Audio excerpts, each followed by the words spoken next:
હે હવે કહું કોઠારીની રીત, સૌ સાંભળજો ધરી ચિત્ત.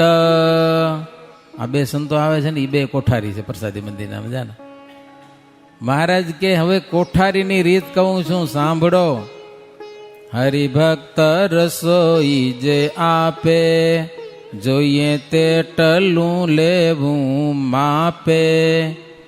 જાજુ લઈને બગાડ ન કરવો, વધે સામાન છે તે પાછો ધરવો.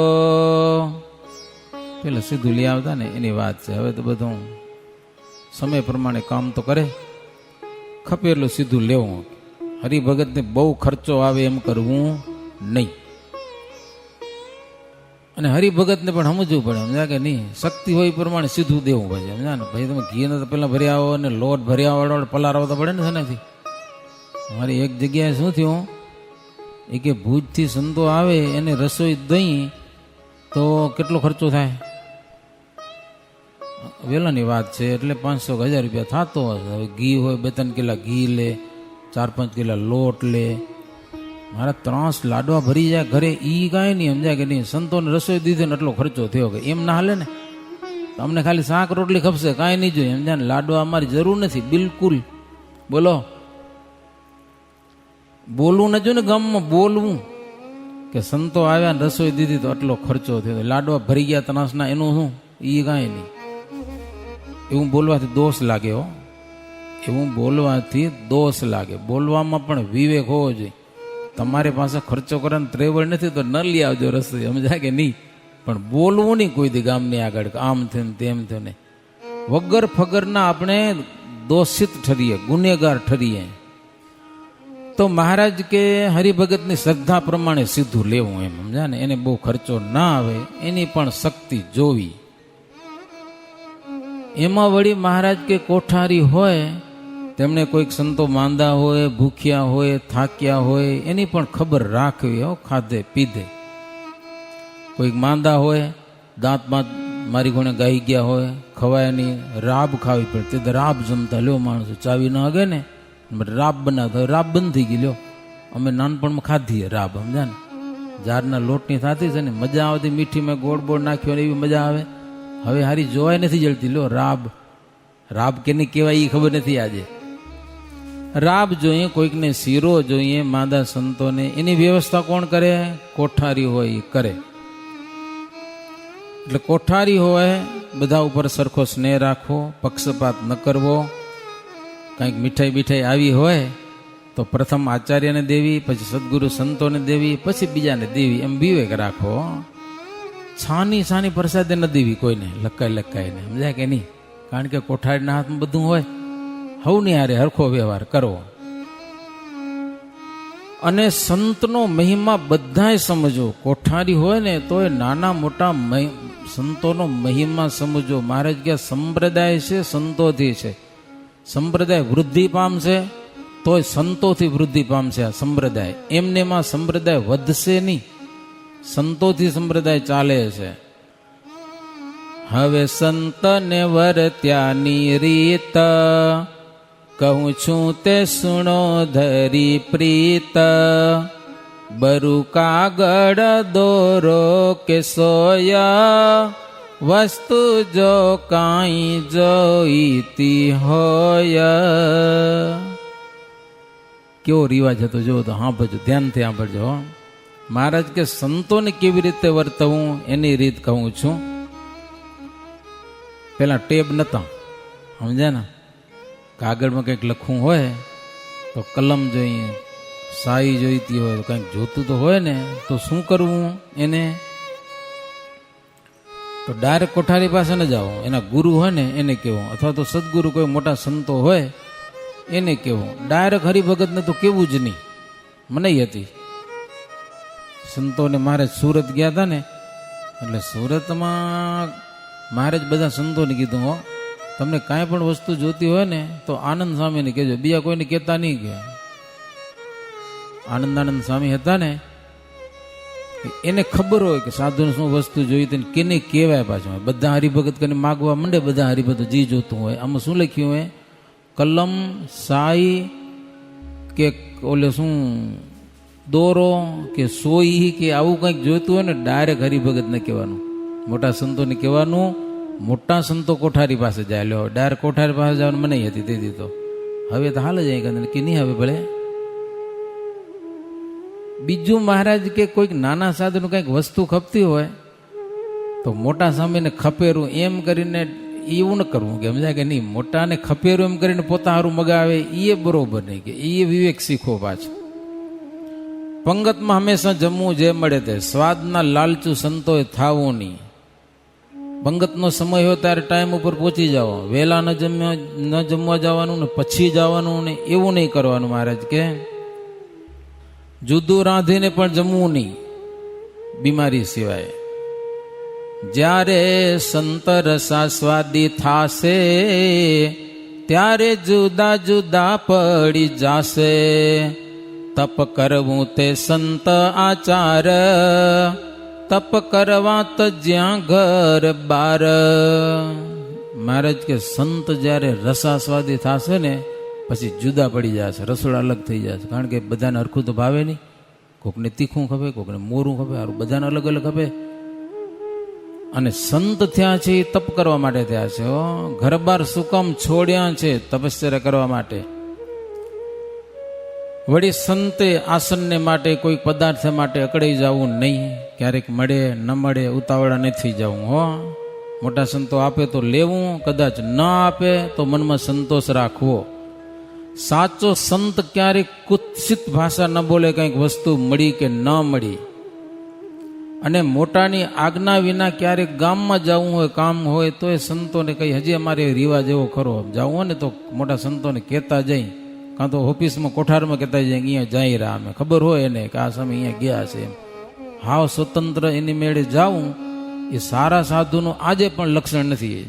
જેના ઠેકાણે જ ન હોય એની વાત અલગ છે, પણ સારા સાધુ એના ગુરુને કહી જાય, કાં તો કોઠારમાં કહી જાય અહીંયા જઈએ છીએ તો ખ્યાલ હોય. એમ આચાર્ય મહારાજની પધરામણી હોય તો ખાલી એકલા આચાર્ય મહારાજ કે શોભે નહીં હોય, એની સાથે સંતો હોય ને તો એ પધરામણી શોભે.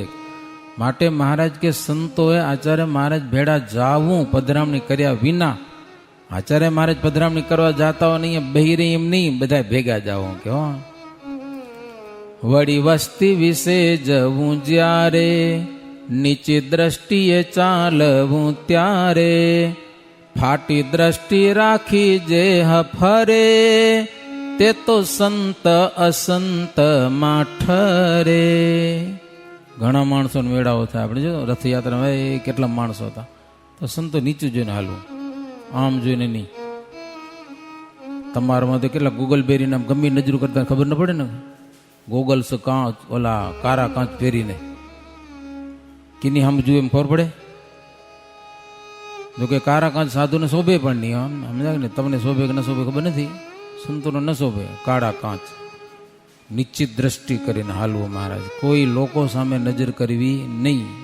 માનવ મેરાવણમાં સાધુને તેદી પણ જવું પડતું, આજે પણ જવું પડે. બીજું મહારાજ કે ફાટી દ્રષ્ટિ જો ચાલે તો અસંતમાં ઠરે, એ સાધુ ન કહેવાય.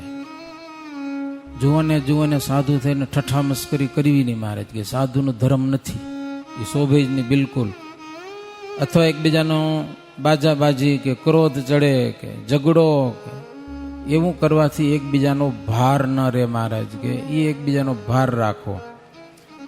મહારાજ કે હરિભગત જોઈ જાય એવું કંઈક ઠઠ્ઠા મસ્કરી કરતા હો તો હરિભગતને સાધુનો મહિમા ન રહે. કે સાધુએ કે કોણે આવું જો મનમાં થઈ જાય તો સાધુને દોષ લાગે.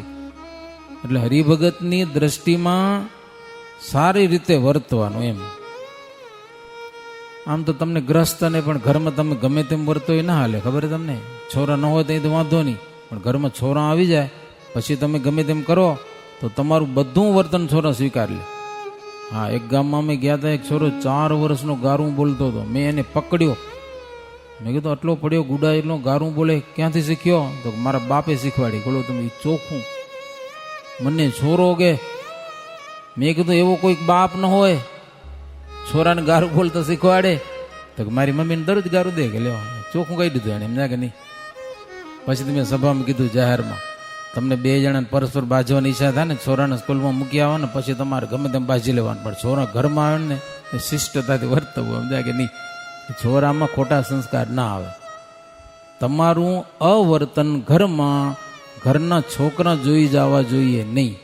તમને બહુ હોશ થાય એકબીજાને બાજવાની, પતિ પત્નીને વનોનીને, તો બાજવું ના નથી, પણ છોરા ઘરમાં ન હોય તો બાજી લેવું. છોરા આવે તો પછી સભ્યતાથી વર્તવું. સાચી વાત, ખોટી વાત નથી. છોરામાં જેવા તેવા સંસ્કાર આવી જશે પછી, કારણ કે હાવ કોરી પાટી લઈ બધું. માટે મહારાજ કે સંતોએ સંભાળીને ચાલવું, નિયમમાં વર્તશો મહારાજ કે સંતોને, ત્યાં સુધી તમારી પૂજા થશે. નહીં તો બીજા વૈરાગી જેવા હલકા ગણાશો કે જગત દુનિયામાં ઘણા વૈરાગી પડ્યા છે કે પાડા સંત તથા બ્રહ્મચારી સાંખ્ય યોગ તણા અધિકારી. બાકી મહારાજ કે પાડા હોય, સંત હોય, બ્રહ્મચારી હોય, સાંખ્ય યોગી હરિભગત હોય, પછી અધિકારી સંતો હોય, કોઠારી હોય, ભંડારી હોય, પૂજારી હોય, એ બધા જ 5 વાર કથા જહા થાય સુણવાને સદૈવ તે જાય. કાંઈ કામનું કાઢી બહાનું ભૂલવું નહીં ટાણું કથાનું. મહારાજ કે 5 વખત કથા થાય આપણા સંપ્રદાયમાં, પહોંચી જાઉં એમ. કામ આગા પાછા કરીને આગળ પાછળ કરી લેવું, પણ કથામાં થોડોક ભાવ રાખવો. જો કથાની રુચિ છૂટી ગઈ તો સત્સંગની વૃત્તિ તૂટી જશે. કે કથા વાર્તા સિવાય મહારાજ કે કાંઈ નથી. સૌ ભરી પાણીમાં રહીને તપ કરતા હતા મહારાજ કે, પણ કથા સાંભળી નહીં તો ગડબડ થઈ ગઈ. લગ્ન કરી લીધા, એકના બદલે 50 લગ્ન કરી લો, 50 ઘરવાળીને પેણી લીધા. કથા ના સાંભળી, એમાં કથા સાંભળવાની. મહારાજ કે જે સાધુ હરિભક્તોને ભગવાનની વાતો સંભળાવે ને એ સાધુ સંત સુજાણ કહાવે હો, એ સારા સંત કહેવાય. હવે સાંભળો સૌ તમે પાડા, જે છો કલ્યાણ ના ઈચ્છવા વાળા. તેથી પાડા ઘણા બધા હતા. પાડા રસોઈ અલગ થતી, પોતે રોટલા ઘડી લેતા. લ્યો, સંતોની અલગ થાય ને. પાડાઓને 100 પાડા રહેતા ગઢપુરમાં. મહારાજ કે તમે બધા પાડા કલ્યાણ કરવા માટે આવ્યા છો, તો તમારામાં મુખ્ય ભગુજી ને રતનજી છે કે એને મોટા જાણવાના, એમની આમના રાખવાની, એના વચન પ્રમાણે તમારે બધાને રહેવાનું, સ્વતંત્ર નહીં થવાનું મહારાજ કે. અને આચાર્યશ્રીની આજ્ઞામાં રહેવાનું, જે કામ કરવાનું તે ફટાફટ કરી દેવાનું, પછી આનાકાની ન કરવાની. તંબુ દેરા વાટમાં ઊભા કરવા હોય, ભારખાના ગાડામાં ભરવા હોય મહારાજ કે, અથવા તો રાત્રે ચોકી પહેરો કરવો હોય, એ બધું પાડાનું કામ છે. કે વાસણ માંજવા હોય, આનાકાની નહીં કરવાની મહારાજ કે. આ બધું કલ્યાણનું સાધન છે. પ્રેમથી વાસણ વગેરે માંજવાના. સેવા છે જીવનું કલ્યાણ છે. પધરામણીમાં પણ સંતો મહારાજની સાથે જાવું, નીચું જોઈને નિષ્કામી થવું કે લ્યો. અને મહારાજ કે હથિયારધારી છો પાડા તમે કેટલાક બધા, તો એને પછી સમય આવે ત્યારે પછી ઢીલી પોચી વાતો ન કરો. એટલે ત્યાં તો પછી કરવી પડી જુદું. કોઈક અમે ચડી આવ્યા સાધુને મારવા, પછી કે ક્ષમા રાખો, તઈ ક્ષમા રાખો ના હાલે મહારાજ કે. હો, સંત આચાર્ય આજ્ઞા ઉચ્ચારે, ક્ષમા રાખવી ત્યારે તમારે. આજ્ઞા થાય ક્ષમા રાખવી, પણ એવું જરૂર પડે ત્યારે હથિયાર ખેડવાની તો ખેડી લેવા. કે ખોખરા અમદાવાદમાં ખેડ્યા હતા ને. સર્વે ત્યાગીએ સમજવું એમાં, હોત ઘેર કરત કામ કેમાં. ઘણી સૌની ધરત ઓશિયાળ, તેથી ભક્તિમાં છે બહુ માલ. મહારાજ કે કામ કરવામાં તકલીફ પડે ને તો ઘર યાદ કરવું. કે લ્યો, ઘરે હતો આમ બેઠે બેઠે ખાવા મળે. બોલો, સાધુ થઈને જલસા કરો રા મહારાજ કે. અહીંયા કને ઘરમાં 8-8 કલાક સતત કામ કરે તો એના ઘર પોષણ થાય. તો ઘરે હતો ધંધા કરવા પડત ને, એમ અહીંયા સેવા કરવાની, જી હોય કરવાની. વાસણ માંજવાની હોય કે જી હોય પ્રેમથી કરવાની. અમે આ ન કરી કે અમારા ભાગમાં નથી આવતું, કે મારા ભાગમાં નથી આવતું, કે બેઠા હોય તો કે મારા ભાગમાં નથી આવતું, એમ ન કરવું મહારાજ. જે સેવા મળે ને એ કરી લેવી. હા, ગમે તે હોય સેવા. એમ શ્રીજી મહારાજે એ બધાને ભલામણ કરી છે હો. પછી મહારાજ વડતાલ તો ગયા નથી, અહીંયા આપણો વિશ્રામ પૂરો થાય છે, બુદ્ધિ સંતો આવ્યા છે, એનો પણ આજે લાભ લેવો છે. પછી કદાચ આપણે 5-10 મિનિટ ધૂને આજે કરી તો કરી જોઈશ કેવો સમય છે. અત્યારે કથાનું વિરામ આપું છું. પ્રભુ પદ રત જે હસંત પાડા, પટ ભરવા વડી શ્વેત વસ્ત્રવાડા, પણ જતિ સમધર્મ એક જાણો, સમ મહિમા મુનિ પાર્ષદ પ્રમાણો. મહારાજ કે ભગવાનને શ્રી પ્રીતિવાળા સંત અને પાડા બધા જ, સંત છે એ ભગવા વસ્ત્ર પહેરે અને પાડા છે એ શ્વેત વસ્ત્ર પહેરે. બાકી જતિ સમ ધર્મ, ધર્મ તો હોવાનું એક જ છે કે હો, નિયમ ધર્મમાં કાંઈ ફેર કરવાનું નથી. મહિમા પણ સંતનો અને પાર્ષદનો મહિમા સમાન છે મહારાજ કે, પણ કપડામાં એટલો ફરક છે કે સંત હોય ભગવા પહેરે અને પાડા હોય અને શ્વેત કપડાં પહેરવાના. બાકી એકબીજાનો મહિમા સરખો સમજવાનો. એવી શ્રીજી મહારાજ આજે ગોપીનાથજીના મંદિરમાં બેસી અને એ બધાને છેલ્લી કદાચ ભલામણ કરી હોય. સમજાનો એ તો શ્રી બિહારીલાલજી આચાર્ય વિરચિતે હરિલીલામૃતે નવમ કલશે ચિંત્યાનંદ વર્ણિન્દ્ર સિંહદ્ર સંવાદે આચાર્ય પ્રવાસે સંત વર્ણિ પાર્ષદાદિ વર્તન નિરૂપણ નામ દ્વાદશો વિશ્રામ. સહજાનંદ સ્વામી મહારાજની જય.